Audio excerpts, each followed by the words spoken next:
Become a sustaining member of the Commonwealth Club for just $10 a month.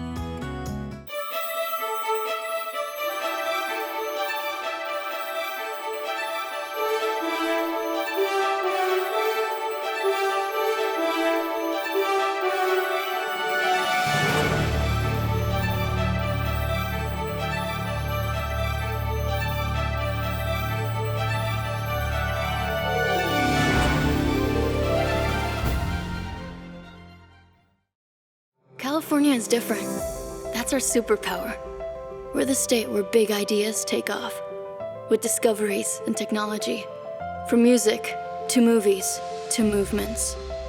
What if we all came together to envision our long-term future, where everyone is given the opportunity to succeed, where all of our neighborhoods are healthy and strong? We are California 100.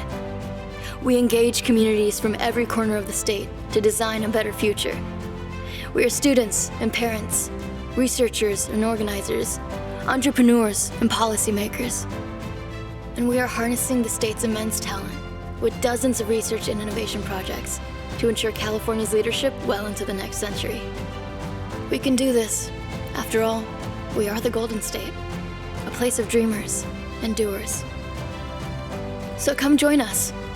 Let's think big and different.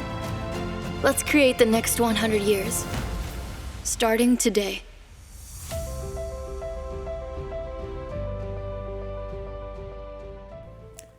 Thank you all for being here. I'm Karthik Ramakrishnan. I'm the Executive Director of California 100, which is a transformative initiative incubated out of Stanford University and the University of California, and especially the Goldman School of Public Policy. What we're presenting today is an important piece of a journey that's been almost 2 years in the making. And it's something that not only California has not seen before, no other state in the country has seen this before, which is to take research on a variety of areas. People said it was too much. You might have heard about the Future of Work Commission that was commissioned by the governor a few years ago that was focused on a single topic and its intersection with a few other topics. Well, we have 15 topics that we're tackling simultaneously.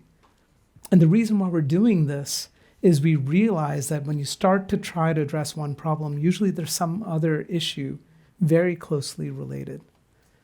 And what we're going to present today is a set of poll findings, and I'll say a little bit about deliberative polling in a minute, that draws upon the research talent not only within the California 100 team, but of 20 research centers throughout the state, including from the Opportunity Institute, and we'll be hearing from Maria Echeveste, who's the CEO of the Opportunity Institute, this evening. So it's pretty incredible to be able to draw upon all of that research talent and then to have that as the knowledge base for a set of deliberative democracy exercises where we survey people before they get into these conversations that are informed by all of this research with pro arguments and con arguments, and to have the ability to be in conversation with each other and to hear from expert panelists. That's going to be the focus, the kind of the knowledge base on which we will be drawing this conversation today. Before we get started, I want to acknowledge some important people in the room, including Jim Fishkin, who's a professor at Stanford University and the founder and director of the Deliberative Democracy Lab. Alice Su from his team was also very invaluable in the design of this work and the important insights that flow out of it. So I want to recognize David Wilson, who's the Dean of the Goldman School of Public Policy and has been an important champion of this work and supporting this work all along.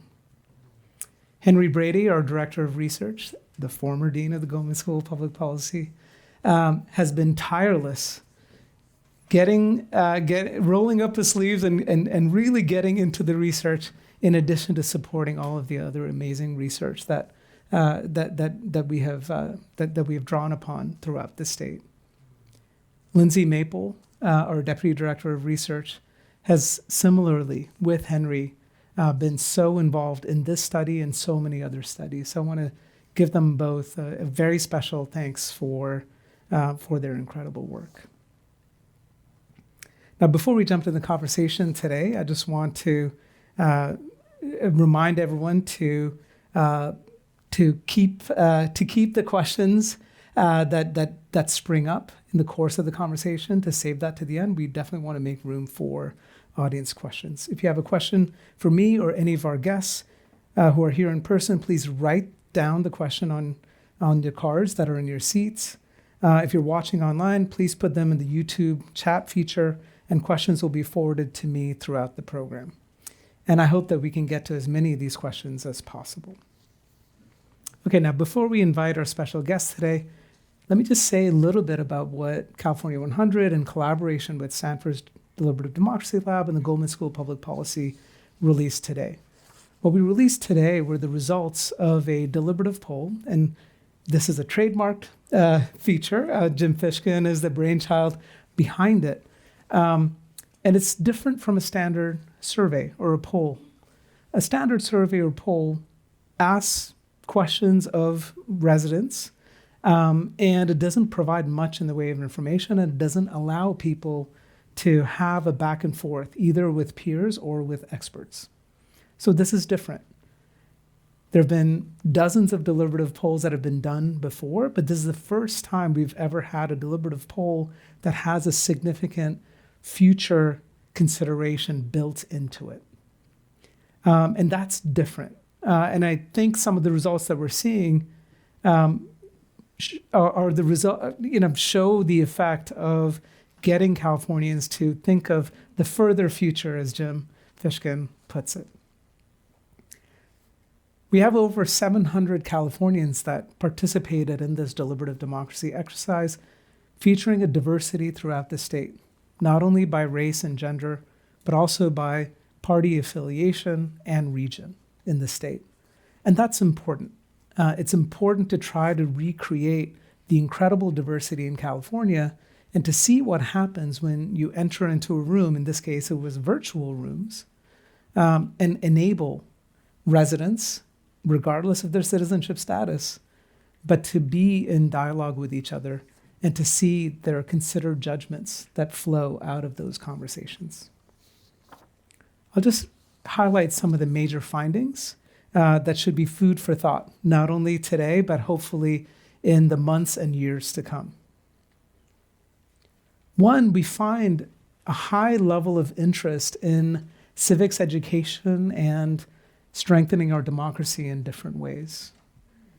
The strongest findings, and there was a big increase before and after deliberation, was this notion that California should strengthen its high school civics requirement to include experiences with participation, discussion, negotiation, and compromise in a democracy. This should give us all hope, because right now we're in a period of pretty intense polarization and people feeling like they have the right answer and people who disagree with them or do not. No matter what the situation is in California today, it doesn't sound like they want to reproduce that dynamic with the next generation. So that should be a hopeful sign. The next highest level of support surprised me. I'm a political scientist who's been doing public opinion research for a while. 77% of Californians say that the state should provide universal, free mental health care. That blew me away. This includes Republicans as well as Democrats, as well as those who are no party preference. We also see a strong interest among Californians for government to work better. Now, there are two different versions of this that you might think of as maybe as a traditionally progressive idea or maybe a more conservative pro-business idea. And we find high levels of support for both of these ideas, that California should create a much more streamlined and simple process, a one-stop shop, it's literally the language that we used, for businesses to obtain local permits on a range of items, including water, sewer, electricity, parking, land use, and business licensing. Before deliberation, 62% supported that. After deliberation, nearly 76% supported that. At the same time, very similarly worded question, that California should develop a one-stop shop for easier access by the public for government services for those who are dealing with unemployment and poverty, that went up from 69% to 78%. So at the end, you have 78% of people saying we need to improve the coordination of government services for those who are low income, and 76% saying that we need to coordinate government services for new businesses that are trying to form in a particular area. What this suggests to me is that California is ready not only for aspirational thinking and policies that might be ambitious, but also policies that are very practical, that just want government to work better, to do what it's supposed to do in order to serve the people, including those who most need it.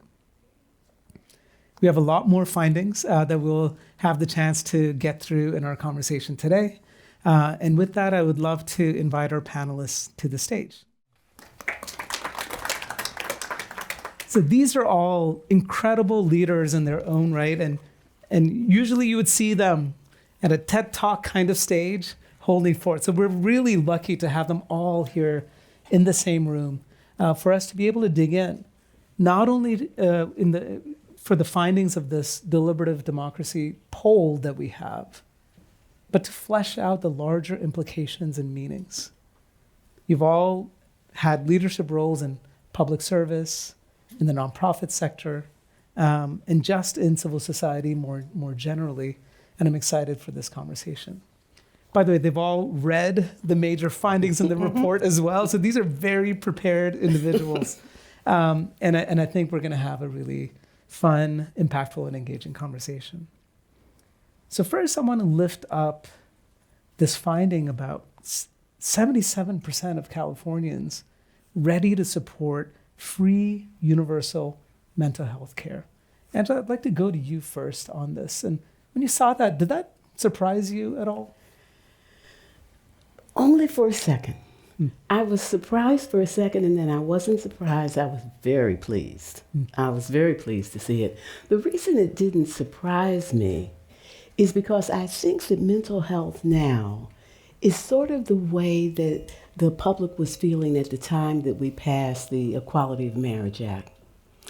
I think everybody related to that as being a place that we needed to go because they had people in their families, in their workplace, in their social circles who were suffering, or they felt that they would be healthier if we weren't so prejudiced against people's love choices. I think the same is true in terms of mental health. It's touching everybody, and it has for a long time. And for many years, people held it close, but now they're more open about it. And they also see that the things that are really troubling the broader society in terms of people who are unsheltered, in terms of people feeling sometimes that they're not safe because people are having mental episodes that they think interfere. And so it didn't surprise me, but it's just one of the many examples out of this poll that I think highlights the amazing generosity of Californians. And I also just want to compliment you for doing this deliberative process and focusing it on the future. Because too often when you look at the results of polling, it's about what people are saying in a moment where they've had very little thought, and they certainly aren't thinking in relationship to where we're going and who we're going to be in the future. So I liked that. Thank you, Angela. And really, it's been such a strong and great partnership with the Stanford Deliberative Democracy Lab to bring both of those elements together, the deliberation part and the long-term futures focus. And I hope that this can inspire more such exercises in the future. So on mental health, Maria, I wanted, education is one of the issues that you're passionate about, and we'll talk about some of the education findings, but, there's been so much, not only in terms of learning loss, but just the kind of trauma that young people are grappling with. There's attention at the state level to try to increase investments in terms of counselors and mental health provision in school settings. Are we doing enough on this? No, I don't think we are. And part of the earlier, the highlight of the real interest in the public to have more effective government is very applicable in this moment, given the state's big investments in education. One of the findings was that Californians support having California spend to ensure student achievement in the top third of the 50 states. Well, it's a little bit apples to oranges because you can spend a lot of money, but the question is it spent effectively? And right now in California, the governor of this administration, $4 billion for community schools, which seeks to integrate services and supports, including mental health, extended learning, another $6 billion, $4 billion for youth and mental health, behavioral health. And the question is, where's the coordination? Who is paying attention to the implementation and the execution? And I have to say, and I've been around politics, so I understand the motivation of elected officials, legislature or executive branch. They want to point to a program that they passed, a law that they passed. We, as citizens, as residents of the state, really have to say we're paying attention to what you actually do with the law, because the law is written, but then it has to be implemented. And we have great schools of public policy, of management, of public affairs. We need to build the government infrastructure in the same way business works on talent to build the talent to deliver the, California, fifth largest economy. We have terrific businesses. We need to give the same kind of attention to government implementation, execution. And we're not going to have the future that we all want if we're not educating effectively the next generation. Well, let's dig into this question a little bit in terms of implementation. And Lenny, I'll go to you because you had a stint in state government. We think of innovation, and I founded a Center for Social Innovation. Innovation is usually about newness and generating new ideas. Of course, implementation matters, and then the evaluation matters. But as I've observed California over the last 2 decades, there doesn't seem to be a strong appetite in the legislature for evaluation work. They do oversight, but how can we improve implementation and evaluation of the bills we pass, of the monies we spend? I think it is really important and underappreciated. And the unfortunate reality is there's very little attention paid, whether it's within the legislature or within the public or within the media, about how something is implemented unless there's a scandal. And then you've got everybody and their brother kind of chiming on, doing audits and all kinds of investigative reporting. That's mostly not what we're talking about. I think what we're talking about is effective implementation of the core activities of government. And it is a challenge in part because it isn't recognized and rewarded very much. The way California's delivery system for public services works is a lot of the implementation actually happens at different levels of government than at the state legislature. So you need oversight and understanding of implementation at the level where the execution actually happens, as opposed to a legislature who has 3 levels of distance from where the work is actually happening, trying to do that. And then I do think it's an important issue for the executive branch, who's responsible for a lot of this, to ensure that they have the kind of attention and capability that they need to ensure that we have effective oversight and implementation. One of the fortunate things of not having an endless stream of massive budget surpluses, you don't have to continually be thinking about what's the new programs we're going to launch. That I suspect you will be hearing a lot more about effectiveness of what we're doing, because resources isn't as fluid as it once was. But it honestly is not a top 5 priority for most legislators, not even close. So let's talk about that, right? I mean, there's widespread anticipation that there's going to be a fair amount of belt tightening in the state budget. And you had a fair amount of social service expansion, health and social service expansion over the last few years. Is there a conversation, Lenny, and let's open it up to others as well, about instead of cutting those social services in a one-to-one correspondence, can we try to focus more on effectiveness and efficiency to try to continue to be able to provide the services to the populations that need it most? I think it will be part of the conversation almost by definition, because the budget process is one step where you really do have to make trade-offs around what's getting funded and not. And in an environment where there is scarcity of resources, there are a lot of interests trying to ensure that theirs isn't the one that's being cut. And so the requirement of ensuring that there is effectiveness and that you can communicate that with real information and substance is an important part of it. But again, it's not just state streams of money that are coming in that we have to think about. Right. There's a massive amount of federal money that's come in through the various programs, and more coming with the infrastructure and other bills. And so thinking about how that gets deployed effectively is a big deal. And we're under-resourced and under capability to really do that very well, unfortunately. So Angela, let's go to you. This finding about a one-stop shop for different kinds of services that people are eligible for, but might not be either automatically enrolled in or knowing how to navigate these services. You've been, you were a founder of PolicyLink, and I'm sure that, that's been top of mind for so many people that are thinking about how do we make sure that people are effectively able to access the services that they're entitled to? That's a perfect question for me to answer. And it allows me to say everything I wanted to say about your other question. Like this? It's a perfect question for me to answer because one-stop shops was something that I was an advocate for when I used to run the Urban Strategies Council. And that's got to be more than 30 years ago. And so it is It's a remix, Angela. It is so frustrating. The distance from when it becomes obvious that we need to do something and when it gets to be part of the popular discussion and when it finally gets to be the point where it could be implemented, and then you run up against what Maria was just describing in terms of all the lack of coordination and the way that we're not implementing in ways that are sophisticated.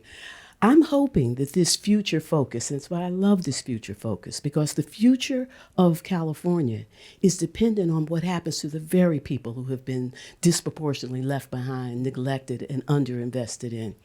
And when we have past programs, we do it grudgingly. We do it because shame on us for not having done something as a state or as a nation. We don't do it understanding that our future, our well-being, the very thriving possibility is dependent on these programs getting the resources they need and delivering the results that we want, which is why we asked for them in the first place. And so being able to combine I really do feel a generous spirit. This poll represents a generous spirit underfoot here in California. We need to combine that generous spirit with a real understanding of the future and what's at stake, with the kind of legislation and government programming that we need, and a commitment to outcomes that are essential. Because if we don't get outcomes for the children who are going to be the future is not bright. I want to jump in for please do. two reasons. One is that to the point about why this is so important, the majority of children in California are in low-income or born to low-income working class families. There's a statistic. It was the 2015 California's Commission on Women and Children, Girls and Women, and 2/3 of all the children born that year were born to women with a high school education, maybe a year of college. Okay, 2/3. We all should understand 20% were to college graduates, 10% to those with professional degrees. So we all now, I think, have come to learn a lot about early literacy, vocabulary, how important 0 to 3 is. So I just want to underscore, then that leads me to, well, you get what you measure, right? Bureaucracies, all of us, what my boss wants, whether I was working for a president or, so we need to really get a little wonky and focus on what are the outcomes, and there's some wonderful, PolicyLink has been a leader in indicators and racial equity, but there's education. Think about it. What are the non-education indicators that impact academic achievement? Turns out it's things like access to mental health services, social services, homelessness, right?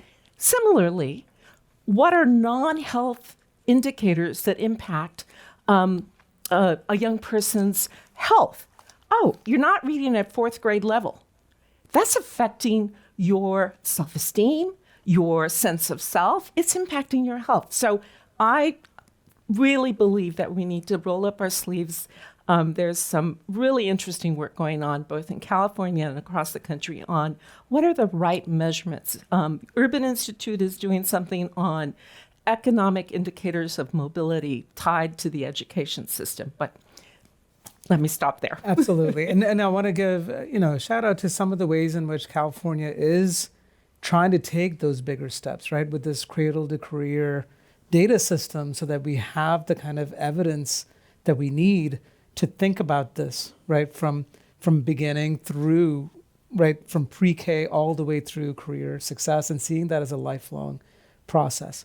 CalAIM, right? Advancing innovations in Medi-Cal to think about Medi-Cal eligible populations and what does innovation look like when you have coordinated care with that population.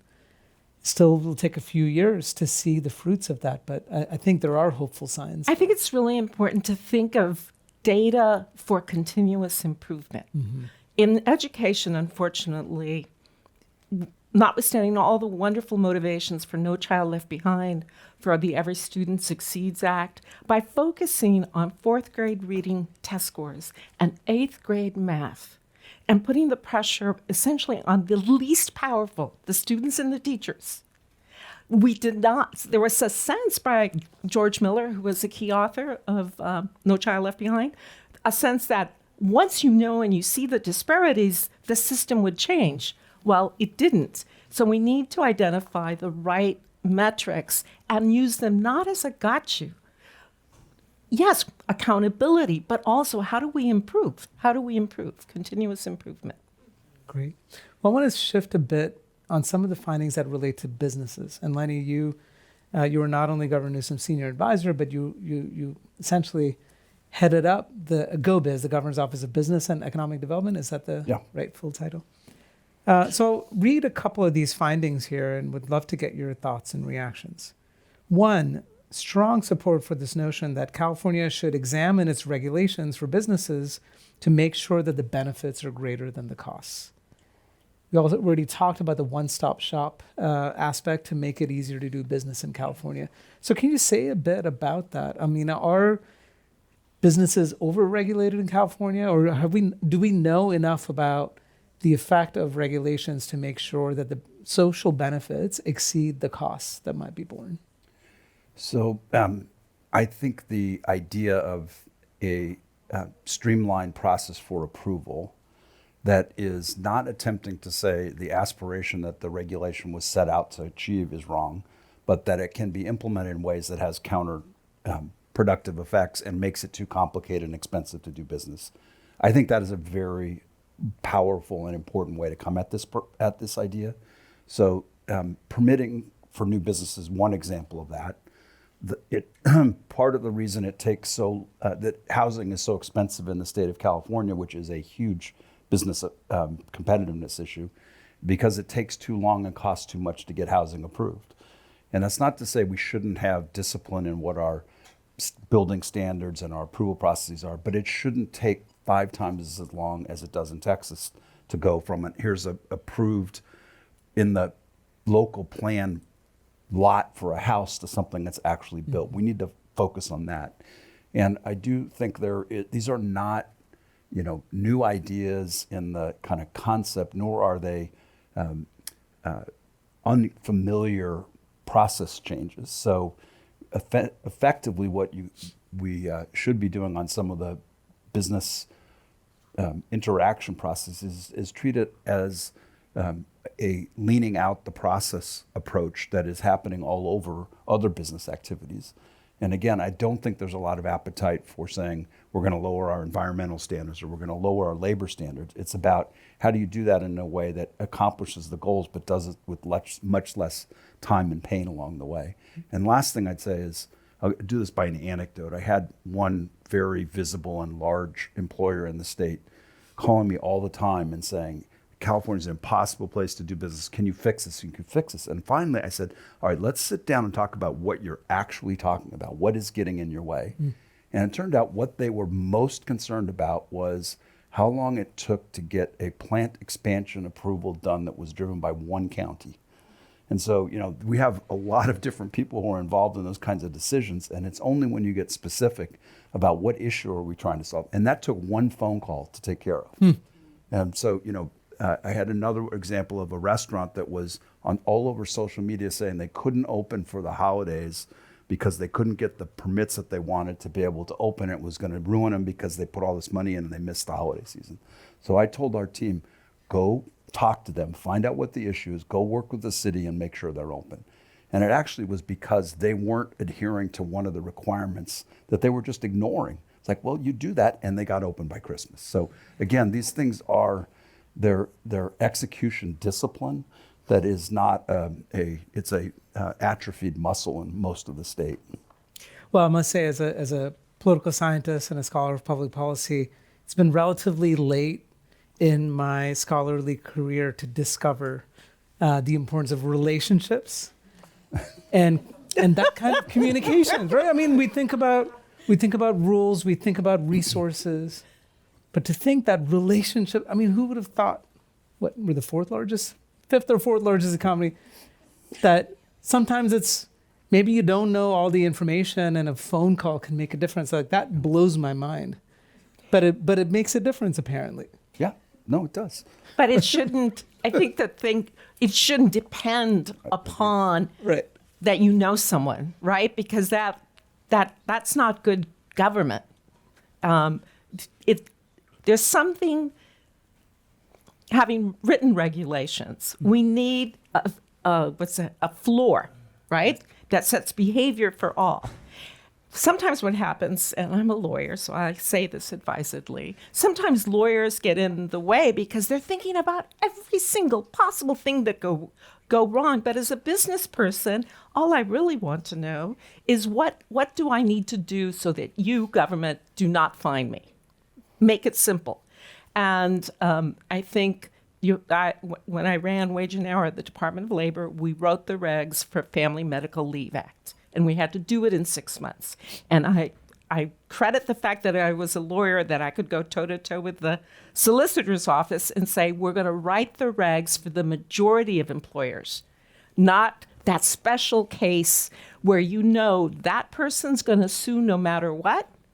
Let's worry about the bad employers. Let's treat the majority of employers as people who want to do the right thing, whether they believe in it or because they just don't want to deal with the government. So let me read this question that comes from the audience here that is very much related to this conversation. There's a lot here, so I'm going to try to summarize it a little bit. It says, getting a commitment for effective execution or implementation of public policies and meaningful outcomes requires A, essential metrics, B, an evaluation system with the talent and resources to be able to evaluate, and then C, a designated institution or institutions to assess outcomes and hold implementers accountable. Now, California 100 is about long-term futures, and we're talking about, at the very least, elected officials that have very short-term accountability clocks, right? Where they go up in front of voters every 2 years, every 4 years. So what kind of institutions or leaders have the longevity and the stature in order to be able to do this? And it says, can the legislative analyst office head this, or should there be some other kind of agency to improve and have evaluation and accountability when it comes to implementation? What do you think? So again, it's a great question. The challenge with doing it at the state level is that that's not where the execution happens. It's mostly budgeting that then goes to the counties or the cities to execute. And so as an example, if you look at the data about the quality of implementation of pick your favorite program, health, social services, education, the quality of delivery by county varies dramatically. And there are some counties that are really, really good and have a lot of what we're talking about, and then there's some that do not.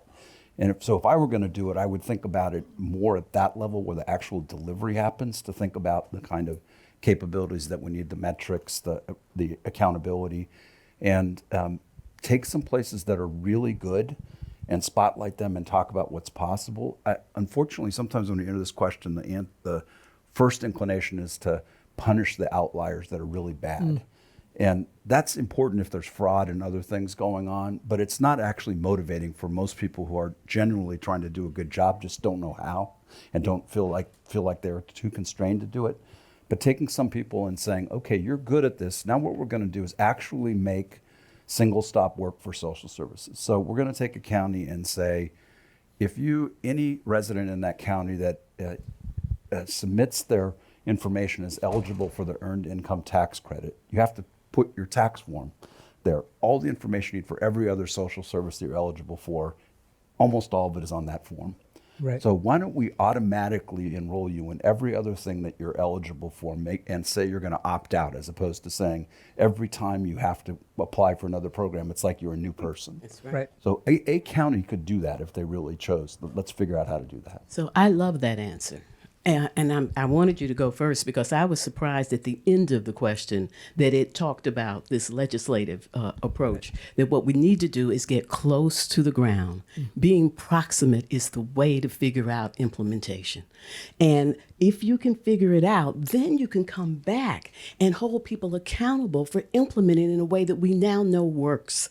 What was so interesting about this poll is that people gravitated to the one stop for people who are low income, struggling how to get their lives together, and they gravitated to it for the businesses that are trying to figure out how to make their businesses work and not be so burdened that they can't function. What it suggests is that we in California understand the similarities, that there is no reason why a low-income person who is least able to go to 5-6 different places and still get the kids from school on time and do all these other things. That should be one stop. And people who are trying to run businesses, that should be one stop. And once we figure out what to do in that one stop, then we can step back and hold counties, cities, state accountable for outcomes, because then we will know what it is they're supposed to be doing. Absolutely. And by the way, the average business is a small business, right? And that's where they often struggle.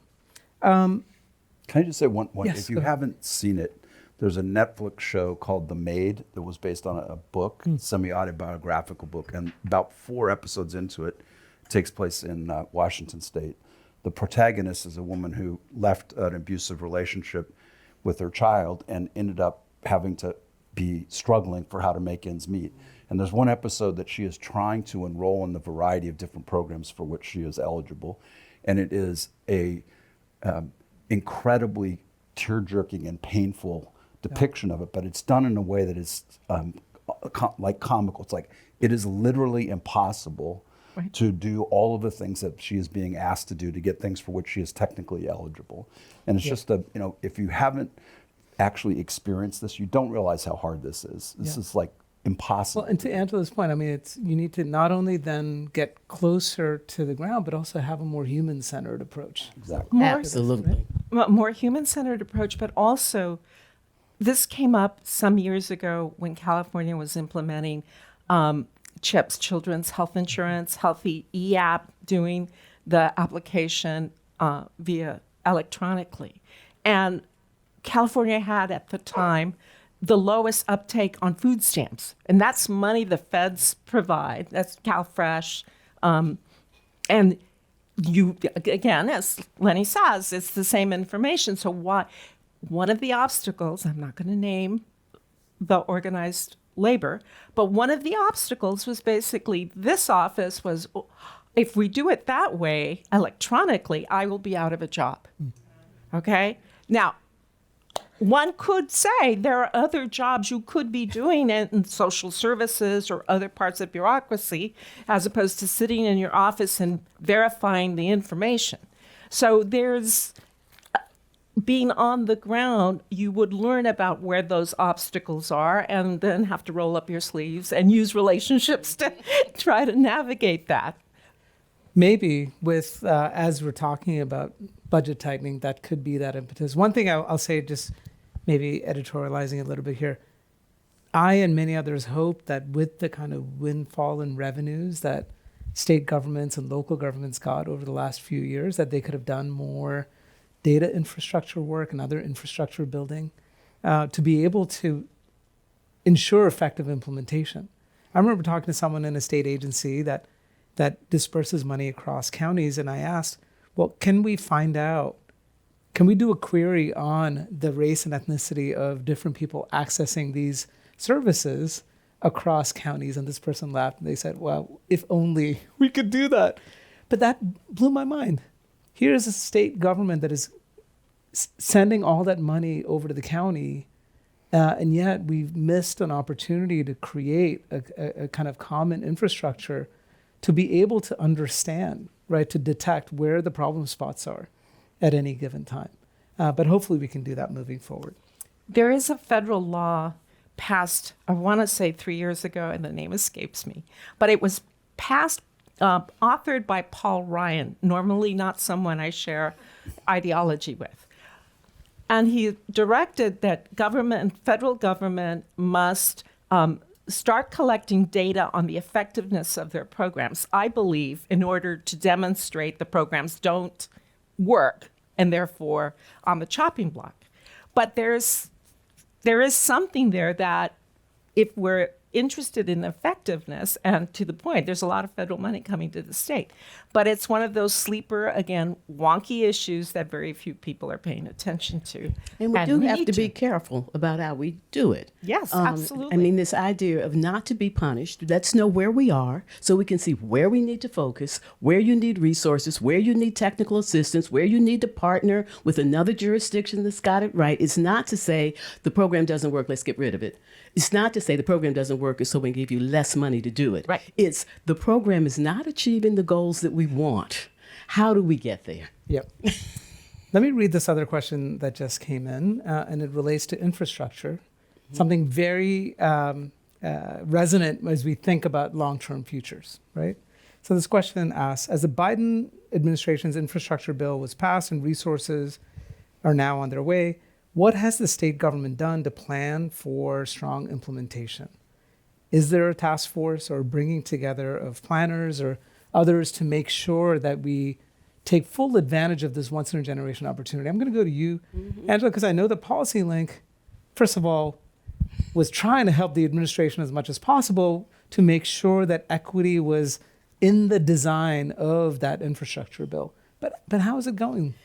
PolicyLink early on associated racial equity with infrastructure. And we kept waiting for Infrastructure Week. You know, we had op-eds ready to go. We were ready to bring people out. You know, Infrastructure Week just never quite happened. Now we've got infrastructure, we have resources, and there's really quite a lot going on, uneven, but a lot going on across the country to make sure that these infrastructure dollars are utilized in a way that we're making decisions about what to invest in based on what the people who live in the community need, about how to make sure that people get these jobs. Infrastructure is a big job opportunity, and people who need jobs need to be able to get them. And also to make sure that we are thinking about how to bring real participation into all of this decision making.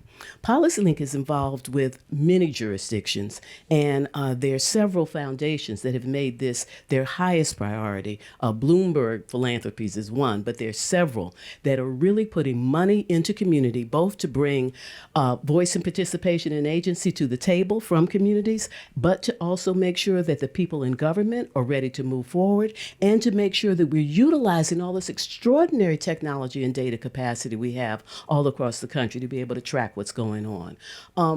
We should be better prepared than we are because it's coming, and there are a lot of places that are not right. And wouldn't you expect California to be a leader on I equity would and expect California to be a leader. I would expect California to be a leader.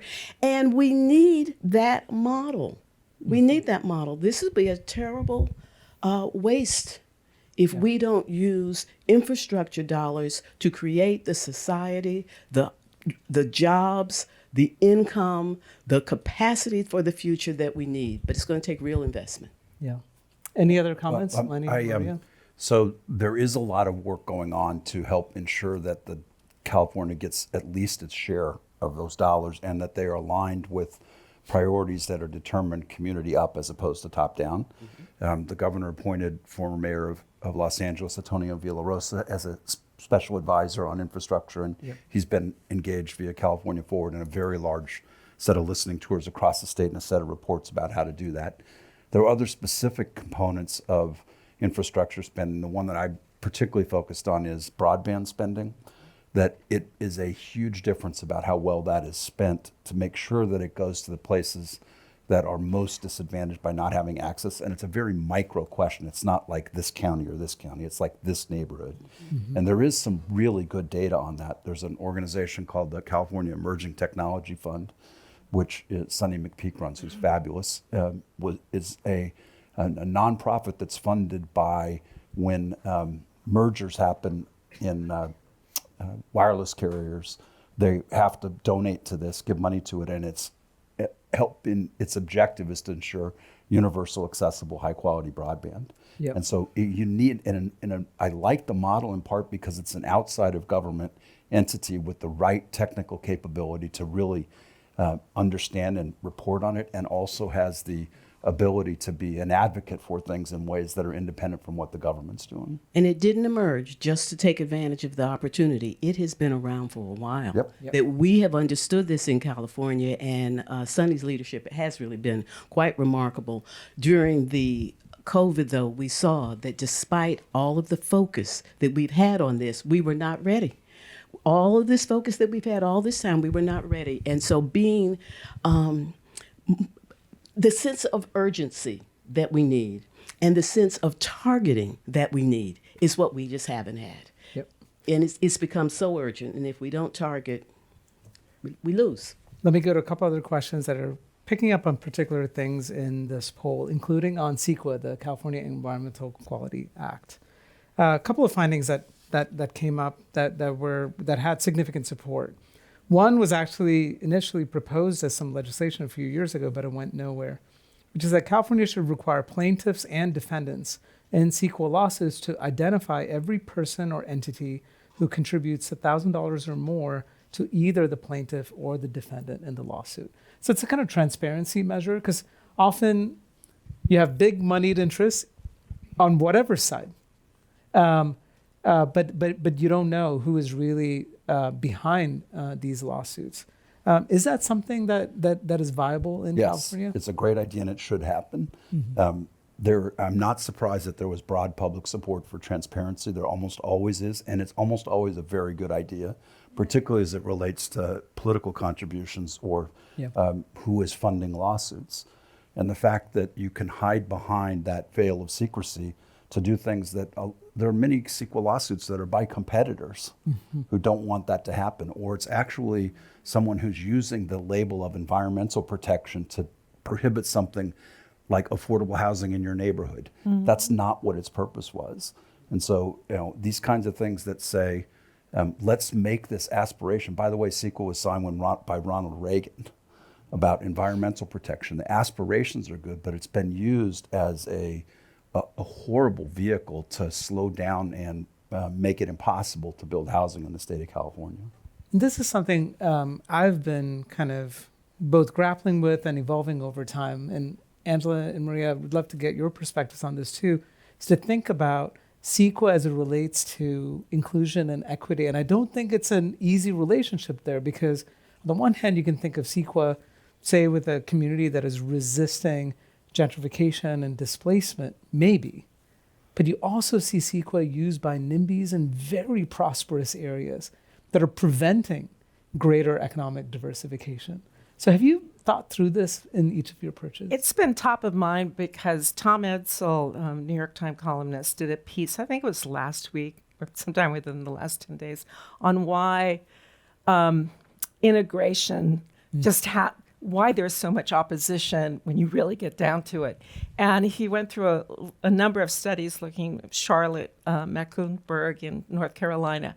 But it is this, when it gets down to it, especially housing segregation, becomes economic segregation as families want to protect what they have. They worry about house values, they worry about the schools, and unpacking that is beyond my pay level. But the fact that some folks would use CEQA or other legal avenues requires, I think, the state to take a really hard look. If it's committed to equity, what do we need to do to not let well-meaning, well-intentioned legislation be used in such ways to exclude? Can we think of a kind of equity scorecard, Angela? Ways to be able to measure the impacts of policies as they're implemented to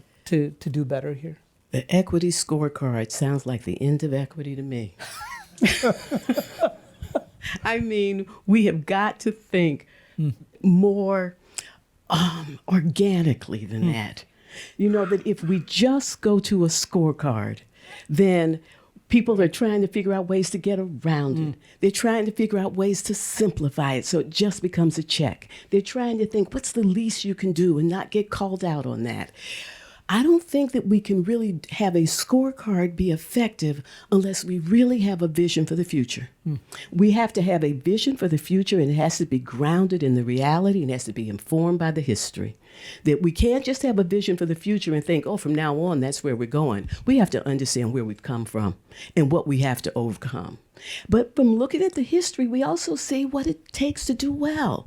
You know, after World War II, California was not a thriving place. And the people who were coming to California, a lot of white people coming from all over the country who weren't educated, weren't that healthy, weren't that ready to work. California rolled up its sleeves and invested in those white people, and it became booming, bustling California, the envy of the country. We need to go back and study that, because now we have a new opportunity with people of color. Some are recent immigrants, some are Black, some are Asian, some are indigenous, who have better education, better health, better capacity than those white people had back after World War II. But we don't have the political will, we don't have the vision of the California we can have if we make that kind of investment. First, we got to have the right vision. Then we need to think about, how are we going to measure? What are the things that people have to have? And what's the time frame, the best, fastest time frame that would get us there? Then we need to measure how we're doing in relation to that time frame. And then as people are excited about that, they see that their jobs are really going to be based on what we're able to produce, that the country, the nation is going to do better as we move forward, then we might have a scorecard. But to start with a scorecard, Okay, well, we're gonna take a clip of that, Angela, because California 100 is about building that vision and a roadmap to how to get there. So I think you're absolutely right. Now, all this thing about metrics and evaluation, I think you're right that it's not a leader, it's a follower to all these other things that need to be in place. Right. But I think that you can have the vision, but we are also hemmed in the politics, right? The politics. So yes, Angela is correct. California made that investment. I argue that when I was growing up in this state, we spent in the top 5. If our public school prepared me for college. We spend in the bottom now because of the surplus in the bottom 20, 25. Okay? That's not acceptable for such a thriving economy. So I believe what's happened in California is the convergence of anti-government, anti-tax, and changing demography. And those are not my kids. They don't look like me. Therefore, I'm retired, and I'm never going to repeal Proposition 13. Which brings me to one of the findings in the report. Yes, we want to be generous. We want to have universal mental health. We want to have the best education system. We don't want to change Proposition 13. And we don't even want to charge taxes, sales tax on services. Yeah. Okay? That's why we have the kind of volatility in our state budget. If we were trying to just not have that volatility, the fact of the matter is the knowledge economy is about services. And I know my lawyer friends do not want sales tax to be added to their hourly bills. But we need to think about where where we cannot tax the wealthy only to get. So we'll come, before we get to this final round, for each of you to give not only your hopes, but maybe a kind of a pragmatic way to make sure that our realities match our generosity of spirit or the values that we hold. But before we get there, Maria, you serve in the federal government, so I want to ask you, there's some questions, there's some findings here that get to federalism and this notion that California should not be held back in terms of its innovative potential on policy. So you see fairly high support for California trying to get Congress to pass enabling legislation so we can raise, at least not hold California back on various environmental policies.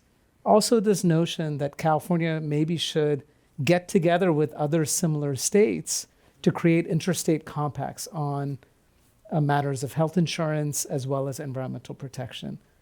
You used to work in the federal government. Does that make you nervous to think that California might want to raise the bar and then therefore create some kind of a patchwork of policies? I think states really can and have been laboratories for innovation and experimentation. And that is, I mean, we were founded on a federalist founding documents, right? We have, over the decades, centuries, come to understand that we want our federal government to have a floor for certain things. You know, child labor laws. Really, do we want every state to make up its own? We need a floor. So I'm not concerned about that. I do think that we've already seen California being a leader in gas emissions, and we're such a big market, the vehicle manufacturers have to pay attention.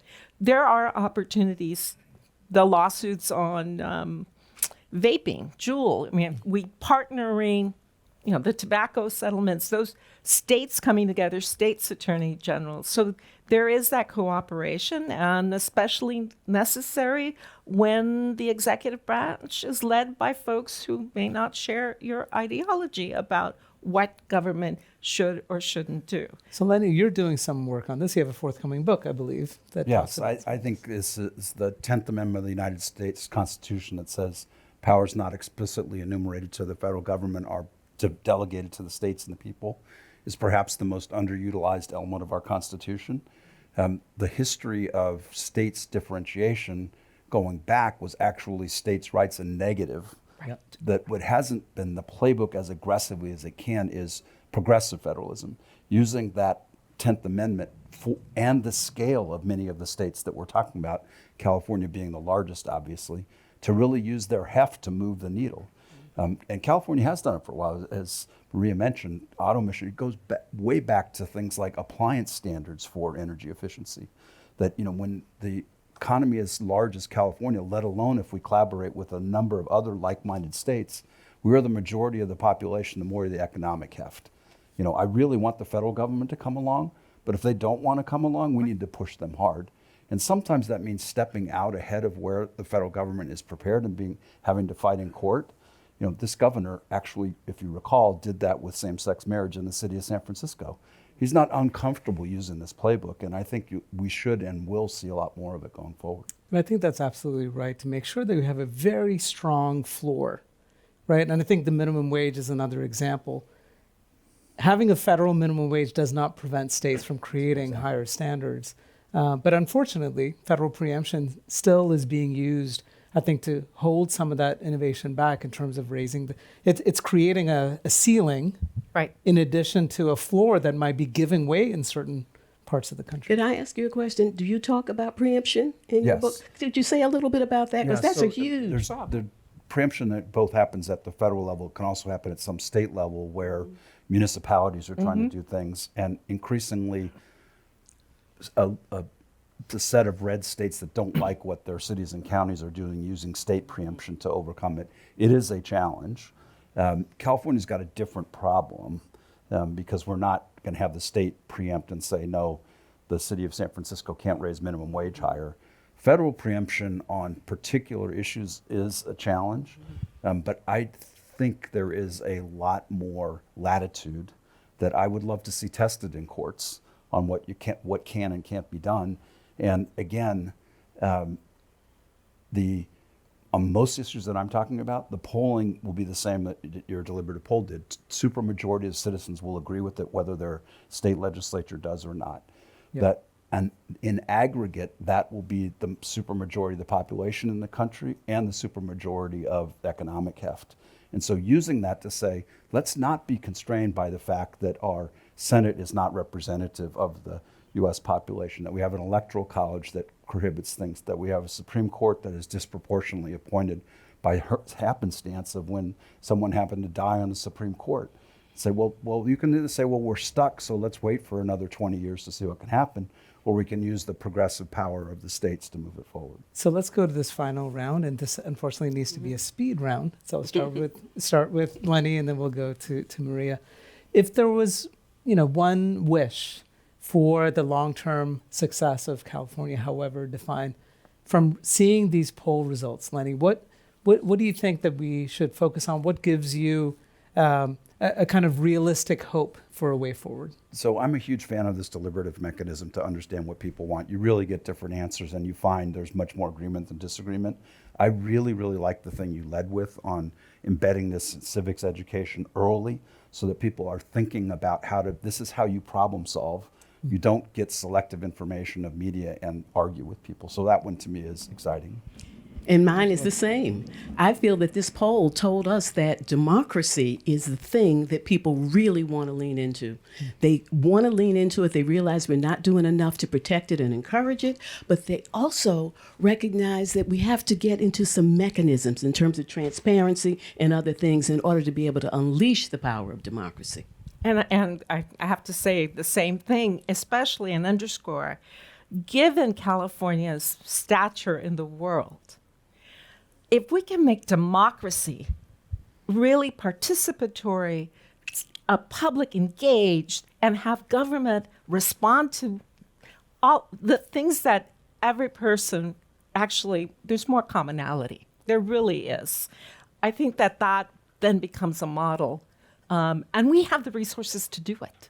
And I'll close by lifting up, I think in some ways what each of you said, but Maria, when you talked about states as laboratories of innovation, really that comes out of the progressive era that was incubated in California. And part of my education was to acknowledge the importance of the Commonwealth Club in the incubation of those early ideas that bore fruit in the 1920s and 10s and 20s in California. Franklin Roosevelt announced the New Deal at the Commonwealth Club. He did? Yes. I didn't know that. And so to think about, what California can do not only for the state, but really to serve as that model and to have that kind of learning and innovation spread from California, but also from other states to California. The Commonwealth Club is 120 years, so it's a little bit longer than our California 100 purview. But Angela, when you talked about the importance of history as we look to the future, I think is so important. Often we have this kind of amnesia. Sometimes when you talk about trauma, that's maybe a good survival mechanism. But I think we need to see history clearly, but not to be stuck in the past, but really to use it as a resource to imagine and envision and ultimately to implement a different kind of future for all of us. Well, I want to thank all of you for being part of this conversation today. I know we could go on for much longer, and I hope you will be with us as we continue the conversation online and through future engagement. That brings our program to a close. I would like to thank our speakers for such an engaging discussion. And again, for more information about California 100, you can go to our website, california100.org. The deliberative poll is at a special microsite called caconsiders.org, but you can find it from our main website as well. I'm Karthik Ramakrishnan from California 100. This Commonwealth Club program is now closed. Thank you.